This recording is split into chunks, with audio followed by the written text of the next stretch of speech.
28 જે નગરપાલિકા છે બોડેલીની આ બધી જ સીટો અમે જીતવાના.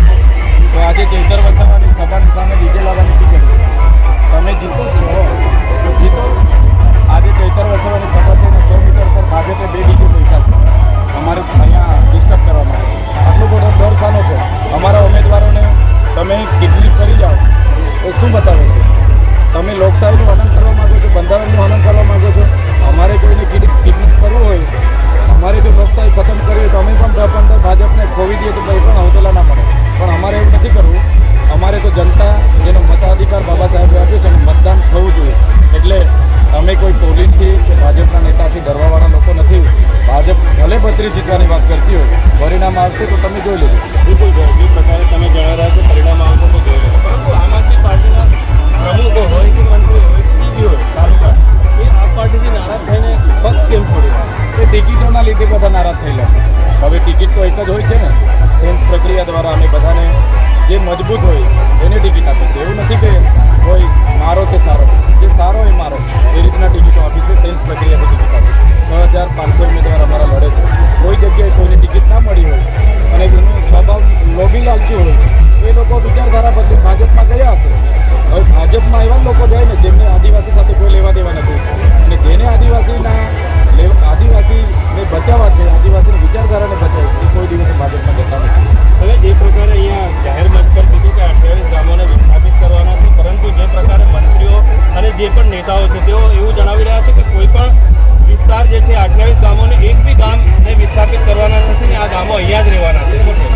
તમે જોઈ લો એ મંત્રીઓ જ્યારે ખવાટમાં આવ્યા એમણે જાહેરાત કરી હતી કે આવો કોઈ પ્રોજેક્ટ આવવાનો નથી, અમે નામંજૂર કરાવ્યું. આ ગુજરાત સરકારનું ગેજેટ છે 31 ડિસેમ્બર 2025.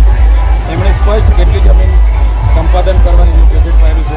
એના પછી આ ગુજરાત ગવર્મેન્ટનું ખાણ ખનિજ વિભાગનું 1 એપ્રિલ 2016નું પરિપત્ર છે. એમાં પણ કયા ગામની કેટલી જમીન એ વિગતવાર આખી લોકેશન સાથે આપ્યું છે. એટલે સરકાર એવું જાણે છે કે અહીંયા પોલીસ મૂકી દઈશું, આર્મી મૂકી દઈશું, આદિવાસીઓને ભગાડી આ ગામો અમે લઈ લઈશું, આ યુરેનિયમ કાઢી લઈશું.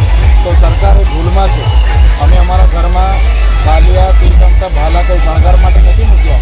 જે દિવસે પોલીસનો ઉપયોગ કરીને અમારા લોકોની જમીનો લેવા માટેના પ્રયાસ થશે તે દિવસે માત્ર છોટાઉદેપુર કવાંટના નહીં, મધ્યપ્રદેશ, મહારાષ્ટ્ર, રાજસ્થાન અને ગુજરાતના લાખોની સંખ્યામાં નેત્રંગમાં ભેગા થયા હતા. એ જ પ્રમાણે અહીંયા ભેગા થઈશું અને જરૂર જણાશે તો ગાંધીનગરનો રસ્તો પકડીશું. બોડેલીમાં જે સભા થઈ ભારતીય જનતા પાર્ટીમાં તેમાં જાહેર મંચ પરથી એવું કહેવામાં આવ્યું કે ભાજપના નેતાઓ દ્વારા કે ચેતરભાઈ વસાવા આદિવાસીઓને ગુમરાહ કરે છે. આ બાબતે આપણું શું કહેવું? ગુમરાહ તો તમે 10 લોકોને કરી શકો, ગુમરાહ 100 લોકોને કરી શકો. આવા હજારો લોકોને થોડા ગુમરાહ કરવાના છે. ને હમણાં તો લોકો જાગૃત છે. અધિકાર એમની જમીનો જવાની છે તો નેતાઓ કેમ એમને ગુમરાહ કરે છે? નેતાઓ ખોટું બોલે છે ને. અમે તો વિધાનસભામાં પૂછ્યું, આંબાડુંગરનું મેં વિધાનસભાના તારાંકિત પ્રશ્નમાં પૂછ્યું. તમે મંત્રીને પૂછી લો, ખાણ ખનિજ વિભાગના મુખ્યમંત્રીને. એટલે બિલકુલ વાત ખોટી છે. એમના ધારાસભ્ય એમના વિસ્તાર માટે એક શબ્દ બોલતા નથી અને એમના ધારાસભ્ય સાંસદની સહમતિથી જ આ પ્રોજેક્ટ આવ્યા છે. એ કંઈ ચૈતર વસાવાથી નથી આવ્યા. ચૈતર વસાવા તો 3 વર્ષથી ધારાસભ્ય છે. એટલે લોકોની જંગલોની જમીનો પર આ ભાજપની નજર છે. એ હરગીઝ અમે થવા નહીં દઈએ.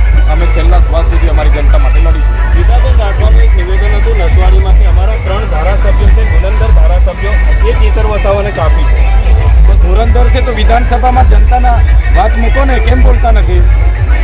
કયા ધારાસભ્ય બોલે છે વિધાનસભામાં? નથી તો આ જયંતિ રાઠવા બોલતા, નથી અભયસિંહ તડવી બોલતા, નથી રાજેન્દ્રભાઈ બોલતા. આદિવાસીઓ માટે સરકાર જે પોસ્ટ મેટ્રિક શિષ્યવૃત્તિ બંધ કરી, કોણ બોલ્યું? બતાવો મને.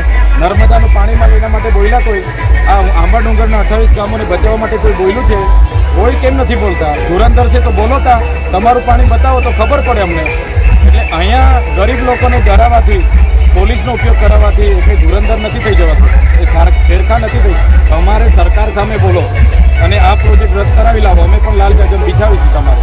એટલે આ બધી વાહિયાત વાતો છે. આ વખતે એમની ખુરશી જવાની છે.